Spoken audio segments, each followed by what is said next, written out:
So happy Saturday, everyone. Here we are with the Note Show, our roundtable discussion. Today we're talking about we were going to talk about the Housing and Urban Development Agency, and the basis of this is we've just been talking. Dr. Ivan here and Diego Diarado and I have been talking about various housing developments in various parts of Canada, U.S., Mexico, South America, and which is a cooperation with a number of people and different projects. And Diego, you had a few really interesting projects that you were just describing. Do you want to describe those again here? Yes, absolutely, Greg. Thank you. And just for the people who don't know me and Dr. Ivan, we have been doing real estate for a good number of the years and probably a couple of decades. And we met probably like 5 years ago, and we were kind of tired of being landlords and being the victims of the uh, being the person who has to take the phone calls in the middle of the night because the toilet doesn't flush or things like that, you know? So we came to the conclusion that it was better to be the bank. At that time, I was learning about the notes through Lending Club. I came through Lending Club as a victim because I needed money and Harmony Lenders was my only option at that time. But after I was able to pay off that debt, I liked the concept and I became investor for Lending Club. And then I started to buy notes from them. And later on, they created a third party platform to sell and buy notes. And that's when I started to investigate and learn about this note business. And then I came across Dr. Ivan, the note doctor. So I say, well, we should start a company together. And here we are. A KVA team has been our entity for a couple or 3 years already. And that's what we do now. We originate notes, and it's been a great journey for us. And now we are promoting land development from the right side of being the bank, and we are creating communities. We are creating an ecosystem to help people who need to buy a house, contractors who are building the houses, and contractors or land developers who are now creating communities. Actually, a good friend from Colombia who's a pastor is coming to start his own church. He has his church in Colombia. He has a nonprofit that supports single moms. We have the same purpose here. So we said, well, we can work together. We are in the same business. So he's now going to start building his own church and continue to do the community work with single moms and children somewhere in America. And that's what we're working on, creating that community for him and creating that ecosystem, because people are going to go to school, go to work, start businesses. And that's what we do now. It's so much fun. We really love and enjoy having the purpose and also making money. And it's just a win-win situation. So we are started in Arkansas. Dr. Ivan and I acquired a property that is a small mobile home park, but around that community, we already started to make an impact and making a difference for this local community. My wife and I have been doing some mobile homes in Georgia, and we already started to impact these communities there too. And of course, we have some history from Florida where we still network with a lot of real estate investors there. We've been in New Hampshire for about 40 years. We have community here in Massachusetts. So without knowing what we were doing, we just been spreading out our business model to have developing in communities. And somehow somebody from Mexico just contacted us a few months ago, and we are started to develop 43 unit community housing for working class people, and they are establishing a film um, festival that is going to be held the next month, October 4th through the 6th. And so you before we started the call, we were talking about Canada and also Georgia. I think Dr. Ivan mentioned what was the company's name?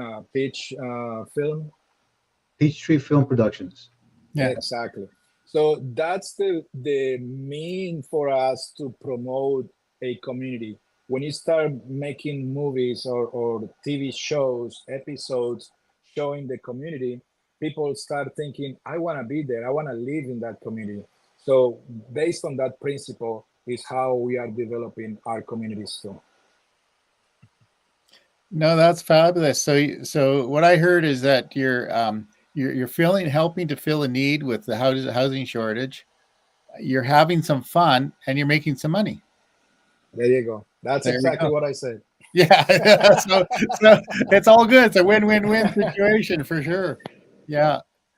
And and we've had in various shows before we've talked about the win-win mobile people in Arizona. They're doing something with pre-manufactured homes and mobile homes and all that kind of thing, and it's very much the same kind of idea. And I think we had a number of people. Arkansas seems to be the center of these kinds of developments. Everybody's got an interest in doing something in Arkansas. It's the right place to be right now. Yeah. Yeah. So why is that? Is that because of the regulations or just the all sorts of conditions, or what? Why is Arkansas a great place? Arkansas has been trying to develop its uh, property value, manufacturing, because the states around it, specifically Alabama and Texas, they were beneficiaries of manufacturing coming in, specifically in Arkansas, in Alabama. Mercedes Benz is built a factory there, and I believe another company is built a factory there. So Arkansas basically has been behind the economic development of the state. So the leaders have realized that, and they are actively seeking investors to invest in property and businesses. Of course, Walmart is located in northwest Arkansas, but the rest of the state outside of Bentonville, where Walmart is, and Little Rock, has really not profited as far as development is concerned. So they are taking a proactive approach, giving tax advantages, tax credits, I believe, to manufacturers and businesses that want to relocate there. Yeah, no, that's great. We have a couple of provinces here that are they've made it very friendly invest in things like research parks and all that Mhm, kind of thing. mhm, Uh, Even though they're deep freeze zones, they're mhm, they become attractive, for low costs and support from government agencies and things. mhm. So anyway, our topic here was the Department of Housing and Urban Development, um, and I learned last time Ivan did a pretty good presentation that there's tremendous amounts of resources. So do you guys want to talk about what that department does and how it can be very important to real estate investors? Uh, I can try to take a stab of it since I did the last time. Basically, the Department of uh, Housing and Urban Development, it helps people basically do things: avoid foreclosure, buying a home, home improvements. It has home for sales. It helps senior citizens, and it helps with homelessness and veterans. It also has a fairness doctrine into the purpose is that they take care of fair lending, they take care of housing discrimination, they take care of persons with disabilities, and it also offers rental assistance. The most famous program is the Section 8 program. It's called the Housing Choice Voucher Program, Section 8, and it helps people that are low income search for housing. It gives a person a voucher, and what that does, two things. First of all, the landlord has to have the apartment or the dwelling unit has to meet the HUD standards, and the actual tenant actually has to meet certain standards for to qualify for Section 8. And every year there's an inspection period to make sure that the landlord is following the rules and the tenant is following the rules. So if there's an issue with the dwelling unit and it doesn't meet the standards of HUD, that landlord or that owner can lose that voucher. And subsequently, if the tenant does not comply with the rules and regulations, that voucher can be rescinded from them.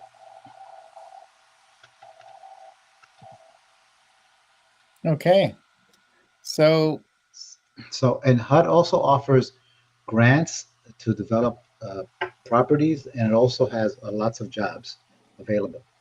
okay.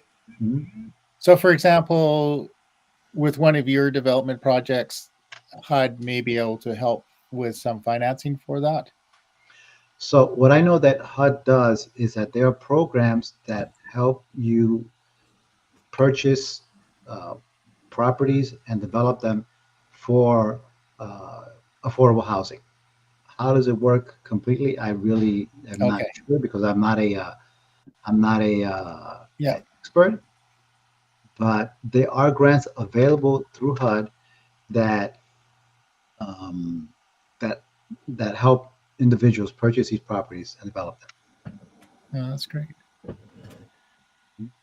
If I may, I would like to add, I like to read history because I just know that sometimes if you don't know the history, either you make the same mistakes that others already made, or you end up reinventing the wheel that somebody already invented. So uh, what I know about this, it's not a lot, but I know this was a program that was implemented by the government to supply housing for low income families. Mhm. But there was not an enforcement for the people to improve their quality of life, or to try to be better themselves. And that program became something that it was more like a subsidized project, and people didn't want to work, people didn't want to improve, just stay there in a comfort zone. So there's a change in that mindset now, that the government wants to have, let's say, a bank or any kind of an entity that is going to take this money and is going to start providing the housing, but it's not going to be 100% funded, because this is what I know based on we started taking these vouchers in the state of Georgia. And previously, people who were under Section 8, they will have 100% coverage. Now they only have a percentage, and they have to work and come up with the difference.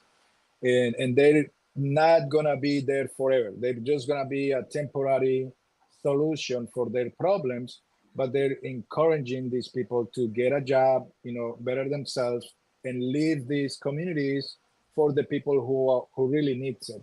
So it's just a place that is a temporary solution. Yeah. That's the new approach that the government is started to implement. So we as investors, this is an opportunity for us to come to the government and say, let me help you, and we're going to help the community.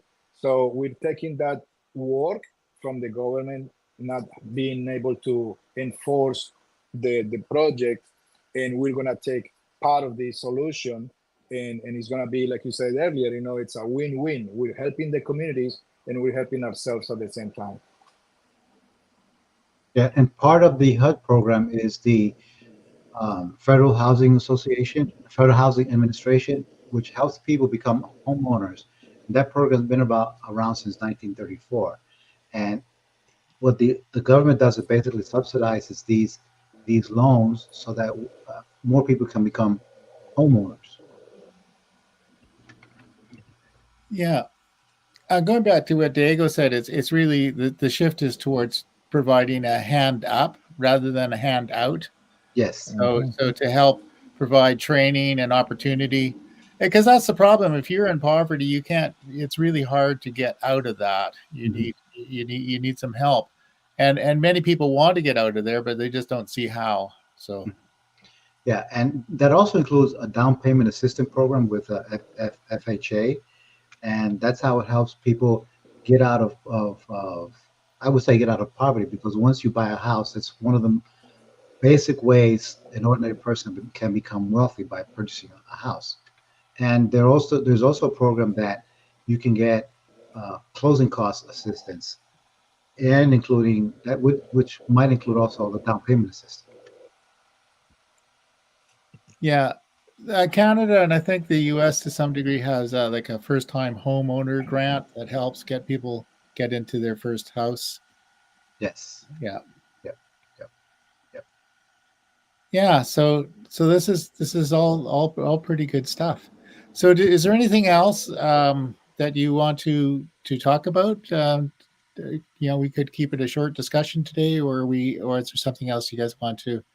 Actually, one Uh, other thing I want to bring up is that you guys are both looking for active investors in your project, right? Yes, we are. I was gonna say that, Greg. Thank you for bringing that up. We have a number of notes available for note investors. So anybody who wants to put their money to work for them and make an impact in these communities, we have opportunities to make it a win-win. Yeah, that's perfect. And that's with you. You and I have been working together. That's your Through the KVA team, correct? yeah. Okay. Yes. Yes. And also, one thing that we wanted to let you know, that this is near and dear to our heart. There are actually FHA programs that are available to purchase manufactured or mobile homes. Okay, so there are FHA lenders that approve for Title One and will offer Title One loan financing for the borrower, to the borrower, for the purchase or refinancing a manufactured home. It has to be on a developed lot where you place that manufactured home. So it is a program that very few people know about. Because HUD is a government agency, you have to go through a lot of hoops, make sure all your T's are crossed and all your I's are dotted. So one of the things that I do know about that is that through the Title One program, it has to be designated as a one-family dwelling. It has to have a floor area of no less than 400 square feet. So a tiny home can be considered a manufactured home. It has to have a HUD certification label affixed, or it could be obtained through a letter of verification that is issued on behalf of HUD, that tells us that the house was constructed uh, after June 15th, 1976, and it has to be in compliance with the Federal Manufactured Home Construction and Safety Standards. Okay, and then it also has to be qualified as real estate, um, and it has to be built on a permanent chassis. That's the one caveat. If it's built on a mobile chassis, then it's considered a mobile home. It has to be affixed to a slab. Yeah, it's Okay. actually registered as a vehicle, I think. Well, when it's registered as a vehicle, yes, it is a mobile home. But Yeah, for the HUD program, it is bought as a mobile home. But when it's placed on a slab and yeah, it's affixed, it means it's permanent. That means you can't move it. Okay. yeah. It has to be designed as used as a dwelling with a permanent foundation. This is following Yeah, the rules in accordance to the permanent foundations guides for manufacturing housing. So there's a standard right. that to be met. Okay? You just Yeah, can't go home and plop it on a slab and call it a day. Okay, and it has to be um, transported directly from the manufacturer or the dealership to the site. Okay, and the finished grade elevation beneath the mobile home, if not, there should be a basement. Okay, that's right. and one last thing is very important. It should be above a 100 flood elevation, meaning that if it's an area that has designated as a 100-year flood zone. Yeah, Okay, so the mortgage also must cover both the manufactured unit and its shell, and the term can be no more than 30 years. So think of it: you buy a manufactured home and you place it on the lot, and you can finance it up to 30 years, so that can help with the cash flow for the owner. yeah. No, that's perfect. You mentioned flooding. In the town I'm living in here, we had a flood 3 years ago, and the entire town was evacuated. Hmm. So, yeah. So, Yeah. And it wasn't the main reason it was evacuated. There were 400 families were affected by the flooding, but the water system was compromised. That's why they evacuated the whole town. So Bonnie and I decided that California was the place to be in November anyway. So we headed south. Wow. And also what HUD also offers, which is something that is very appropriate for a first-time home buyer, they have counseling services. So you could reach out, you can go online and find a counselor, and they have to be approved by HUD in the area that you're located. And I think there's a toll-free number. And what they'll do is they'll guide you to the steps through purchasing a home through HUD and getting financing through HUD. So I think it's a very, very good program that is doing a beneficial work to the community to help become a homeowner.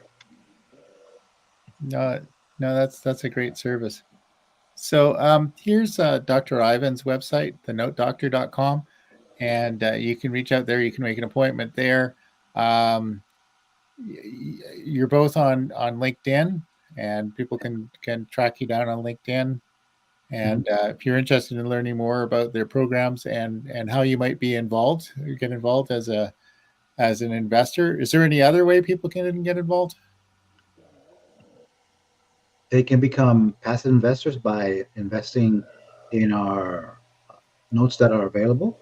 Yeah. And it's the easiest way to become a real estate investor without actually having to deal with tenants, toilets, and termites. And trees. And trees, yes.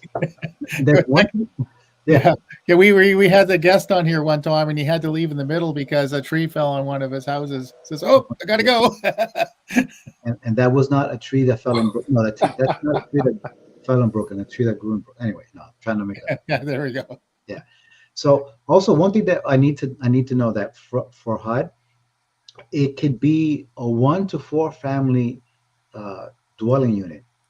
So that if you are able to purchase a HUD home, I know they have HUD homes available that are 1 to 4 families, you can live in one of the units and rent out the rest of them. And HUD will actually help you, I won't help you purchase, but you can locate one of those houses on the HUD website. And because residential is considered 1 to 4 units, it will qualify for a residential 30-year mortgage. Anything above 4 units is considered commercial. So think about it. You can own a HUD property. It's possible that HUD will help you obtain financing through FHA, and you can actually have positive cash flow when you buy a 1 to 4 family HUD home by living in one of the units. Yeah, no, that's an interesting. That's probably worth a whole Saturday discussion. That is how to leverage yourself into multi-family dwellings, right? So. Yeah. No. Okay. So that's good. I think that's good for today, and thank you very much. We've got. I think we have something similar coming up next week. You, Dago, you had a guest in mind, and we'll let you know. So. Sounds good, great. Thank you so much. You're doing a great job with this community, letting people know about what we do and how we can improve our local communities.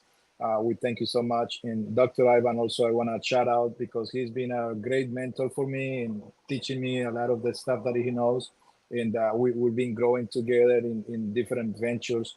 So I'm very appreciative to be here, being part of this community. Thank you so much. Okay, thank you very much. Yeah, and it's great. Thank you, Greg, for hosting the show. Okay, thank you. All right, so see you next Saturday, everyone. Okay. Enjoy the rest of your day. Bye. Thank you. Bye-bye.